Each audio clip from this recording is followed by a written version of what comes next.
ذرا ٹھہر کے سن جوگی تے نکی جئی غلطی دی ساری عمرہ سزا ہوگی۔ اب یہ روزانہ کا معمول بن چکا تھا کہ ہر رات موسیٰ 12 بجے اٹھ جاتا اور دھاڑے مار مار کے رونا شروع کر دیتا اور سحر تک روتا ہی رہتا۔ تھوڑی دیر کے لیے جب بھی وہ چپ کرتا تو پہلے ٹھنڈی آہیں بھرتا اور پھر اتنی دکھی آواز سے یہ مائیہ گاتا کہ جیل کی دیواریں بھی رونا شروع کر دیتی۔ بہت خوبصورت جوان تھا، سنا ہے اکلوتا بھی تھا۔ جب وہ پیدا ہوا تو چاچو اور ماموں نے بہت خوشی منائی اور اس کے دادا نے تو اپنا سب سے پیارا بیل بھی صدقہ کر دیا تھا، اور اس کی والدہ بھی اسے بہت چاہتی تھیں اور ہر وقت اس پر واری جاتی تھیں۔ لیکن موسیٰ دن بدن بگڑتا جا رہا تھا اور موسیٰ کو اپنے خاندان میں اکلوتا بیٹا ہونے کے ساتھ ساتھ اکلوتا غیرت مند ہونے کی غلط فہمیاں بھی ہوتی جا رہی تھی۔ دوسروں کے لیے، اپنے رشتہ داروں کے لیے اسے اپنے ماں باپ کے دوستانہ و مصلحت پسندانہ رویوں سے بزدلی کی بدبو آنا شروع ہو گئی تھی، اور اسے ہر وہ بندہ بھی بزدل نظر آنا شروع ہو گیا جو دوسروں سے اخلاق سے پیش آتا۔ نام نہاد غیرت کی مسند پہ براجمان ہونے کے بعد اس نے سب سے پہلے اپنے ماں باپ کو نقل احوال سمجھنا شروع کر دیا۔ یہ ہمارے سریکی کا لفظ ہے، یہ جو گھٹیا سے گھٹیا چیز ہوتی ہے نا، یعنی کہ جس کی کوئی قیمت نہیں ہوتی، اس کو ہم سریکی لوگ نقل احوال کہتے ہیں۔ اور اپنے للو پنجو دوستوں کو اپنے والدین پر فوقیت دینا شروع کر دی تھی۔ والدین اسے پڑھا لکھا کر بڑا آدمی بنانا چاہتے تھے، لیکن اس کے نزدیک تعلیم حاصل کر کے اپنے ماں باپ کا نام روشن کرنا یا اپنے قبیلے کا نام روشن کرنا کوئی غیرت مند ہونے کی دلیل نہیں تھی۔ لیکن موسیٰ کیا کرتا؟ اس نے دیکھا بھی تو یہی تھا کہ پڑھے لکھے کامیاب اور امن پسند لوگوں کو عموماً تان و تشنیع کا نشانہ بنائے رکھتے تھے، مارا اے شودا اکا بھیڑے کا لقب بھی عطا کر دیا کرتے۔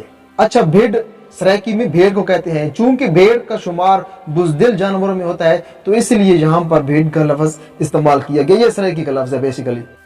مارا اے شودا بھیڑے کا لقب بھی عطا کر دیا کرتے اور قاتل و مفرور کو اپنا کل اثاثہ سمجھتے اور ان کی وحشت، دہشت، بربریت کے قصے جھوم جھوم کے سنایا کرتے۔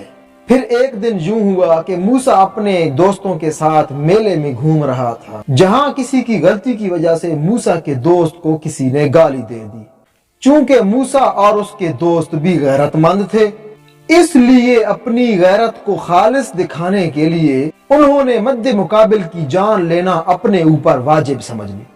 پچھلے کئی سالوں سے سزائے موت کی سزا سننے کے بعد ایک چھوٹی سی کوٹھری میں وقت گزار رہا تھا، وہی ہگ رہا تھا، وہی موت رہا تھا۔ اس کی سب سے بڑی عاشق موسیٰ کی والدہ رو رو کر اس جہان فانی سے کوچ کر چکی تھی۔ موسیٰ کے والد بزرگوار اپنا سب کچھ لٹا چکے تھے، لیکن پھر بھی صلح نہیں ہو پا رہی تھی، اور اب وہ سزائے موت کی وجہ سے خود پریشان نہیں تھا، بلکہ اسے سمجھ آ چکی تھی کہ جیلی غیرت کے ہاتھوں کٹھ پتلی بننے کی وجہ سے اس نے اپنی ماں، اپنا باپ کھو دیا ہے، اور اس نے اپنی دنیا و آخرت سب کچھ تباہ کر دیا ہے، اور آگے صرف اندھیرا ہی اندھیرا ہے۔